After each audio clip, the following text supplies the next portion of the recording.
उपमुख्यमंत्री आणि बीड जिल्ह्याचे पालकमंत्री अजित पवार आज बीड दौऱ्यावरती होते। मात्र या दौऱ्यावरून चर्चा झाली ती धनंजय मुंडे यांच्या गैरहजेरीची। दादांच्या दौऱ्याला जिल्ह्यातील राष्ट्रवादीचे नेते आणि पदाधिकाऱ्यांनी झाडून हजेरी लावली, पण दांडी मारली ती माजी मंत्री धनंजय मुंडेंनी। आपल्या अनुपस्थितीसाठी धनंजय मुंडेंनी पुन्हा एकदा आजारपणाचं कारण पुढे केलं। उपचारांसाठी मुंबईला जात असल्यानं दादांच्या दौऱ्यात हजेरी शक्य नसल्याचं ट्विट त्यांनी केलं। वाल्मिक कराड कनेक्शन प्रकरणावरून धनंजय मुंडेंना मंत्रिपदाचा राजीनामा द्यावा लागला होता। त्यानंतर धनंजय मुंडे सार्वजनिक कार्यक्रमात फारसे दिसलेच नाहीत। मग तो मुख्यमंत्र्यांचा बीड दौरा असो की उपमुख्यमंत्री अजित पवारांचा दौरा, धनंजय मुंडेंच्या गैरहजेरीमुळे चर्चांना मात्र उधाण आलंय।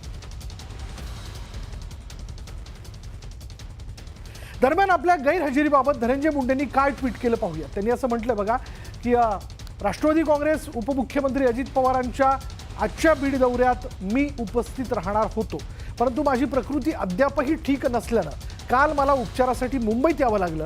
त्यामुळे बीडमधील आजच्या कार्यक्रमांना मी उपस्थित राहू शकणार नाही।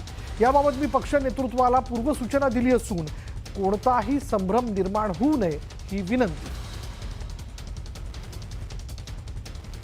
दरम्यान धनंजय मुंडेंनी बीडमधल्या कुठल्या शासकीय कार्यक्रमांना दांडी मारली ते देखील जाणून घेणं फार महत्त्वाचं आहे। बघा, 5 फेब्रुवारी 2025 रोजी मुख्यमंत्र्यांचा बीड दौरा, त्यात ते अनुपस्थित होते। आष्टीत विकास कामांचं उद्घाटन करण्यात आलं। त्याचबरोबर आपण जर पाहिलं तर यानंतर 2 एप्रिल 2025 ला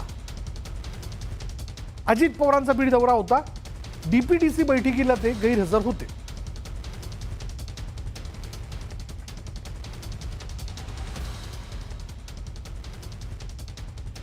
आज धनंजय मुंडे आजारी असल्यामुळे येऊ शकले नाही। त्यांनी मला सकाळी फोन केला आणि सांगितलं की दादा माझी तब्येत अजून थोडी खराब झालेली आहे, आज दुपारी मी ऍडमिट होतोय दवाखान्यामध्ये, नाहीतर ते पण आज दौऱ्यावर येणार होते। पण शेवटी माणसाची तब्येत चांगली असली पाहिजे तर माणूस धडधाकटपणे काम करू शकतो आणि त्याच्यामुळं त्यांना येता आलं नाही। आज अजित दादा बीड दौऱ्यावर आहेत। मी पण तिकडेच आहे, मला इथे उशीर झालाय। मला नाही माहिती आता म्हणजे दुसऱ्यांचे काय चाललंय थोडीच मला माहिती आहे। आता कोणाचं काय चाललंय मला काय माहिती।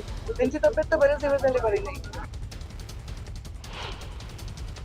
आज अजित दादा बीड दौऱ्यावर आहेत। मी पण तिकडेच आहे, मला इथे उशीर झालाय।